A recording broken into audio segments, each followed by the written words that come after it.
govorimo o študiju ulomljenih racionalnih funkcij, torej količniku dveh polinomov. Študij teh funkcij je poenostavljen glede na en študij katerekoli splošne funkcije. In vidimo zakaj.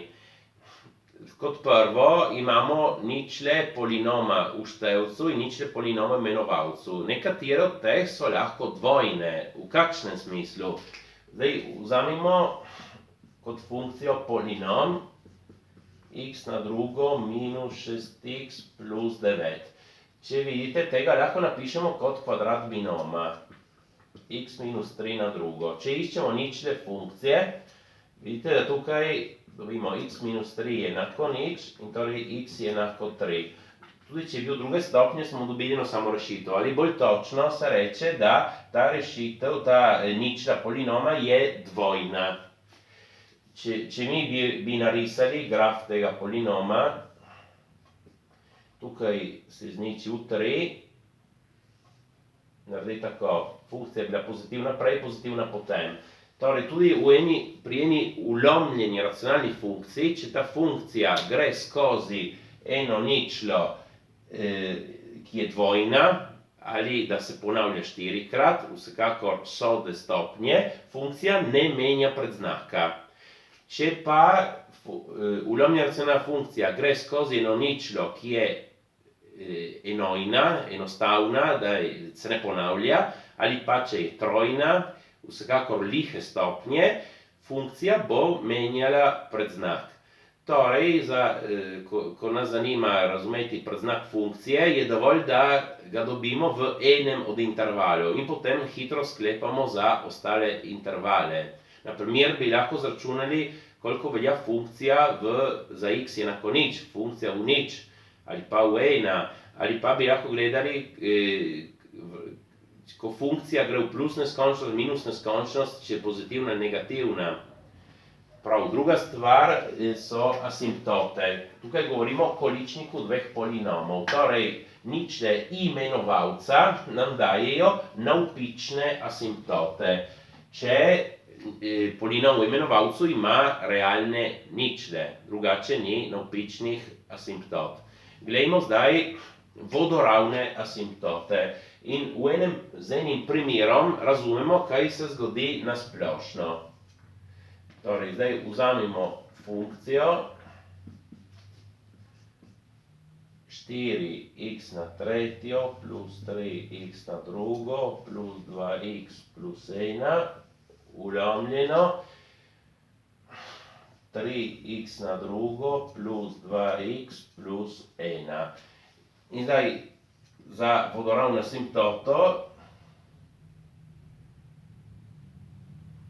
izračunamo limito, ko gre x v plus neskončnost. Ne, ko gre x v neskončnost. Torej, od funkcije. Zdaj, tukaj kaj naredimo? Rabimo to tehniko. Izpostavimo največjo stopnjo x-a. Tukaj x na tretjo, od spode x na drugo. Napišemo, kaj ostane. 4 plus 3, 1 ulomljeno x. Plus 2, 1 ulomljeno x na drugo, plus 1 ulomljeno x na tretjo. Od spodaj 3 plus 2, 1 ulomljeno x plus 1 ulomljeno x na drugo. Prav, zdaj gremo naprej, napišemo te dve potenci od x-a z največjo stopnjo v tej obliki, tako da nam bo jasno potem za druge primere. X na 3 minus 2. In tukaj imamo še tisti drugi izraz.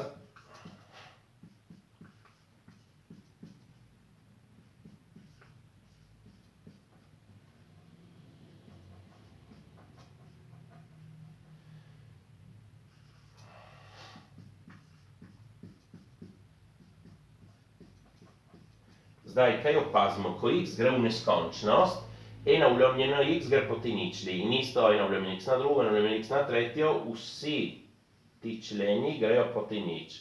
Tudi tukaj vsi ti členi grejo proti nič. Tukaj pa imamo konstante in te ostanejo. In kaj so? Ti so koeficienti člena z najvišjo stopnjo v števcu in v imenovalcu. In ti so pomembni. Tukaj imamo x na razliko stopenj od števca in imenovalca.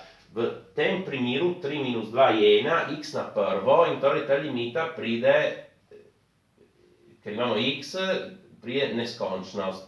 Če x gre v plus neskončnost, bomo dobili plus neskončnost. Če x gre v minus neskončnost, dobimo minus neskončnost. Prav. In torej to se zgodi, če stopnja števca je večja od stopnje imenovalca. Funkcija gre v neskončnost in nimamo vodoravnih asimptot. Če stopnja števca je enaka stopnji imenovalca, tukaj ta razlika bo nič, ker so iste stopnje, dobimo x na nič, ki je 1 in torej to je ena konstanta. In torej vrednost limite bo prav količnik teh dveh koeficientov. Torej, v primeru, da stopnji števca in imenovalca sta enaki, dobimo limita je ena konstanta. In torej, tista konstanta je prav vrednost, skozi katero gre vodoravna asimptota. In torej, ne glede, če x gre v plus neskončnost ali v minus neskončnost. Torej, pri teh uljomljenih racionalnih funkcijah se ne zgodi nikoli, da bi imeli desno vodoravno asimptoto in levo vodoravno asimptoto. Če je ena sama. Zdaj, kaj se zgodi, če stopnja števca je manjša od stopnje imenovalca? Tukaj bi lahko imeli x na minus prvo, x na minus drugo, vsekakor, ko x gre v neskončnost, to gre proti ničli. In zdaj ni važno, koliko so te konstante, limita je nič. In torej, kaj pomeni to, da imamo še zmeraj vodoravno asimptoto, ki je os x, ko y je enak nič. Torej, imamo tudi takrat. Zdaj, imamo še lahko poševne asimptote.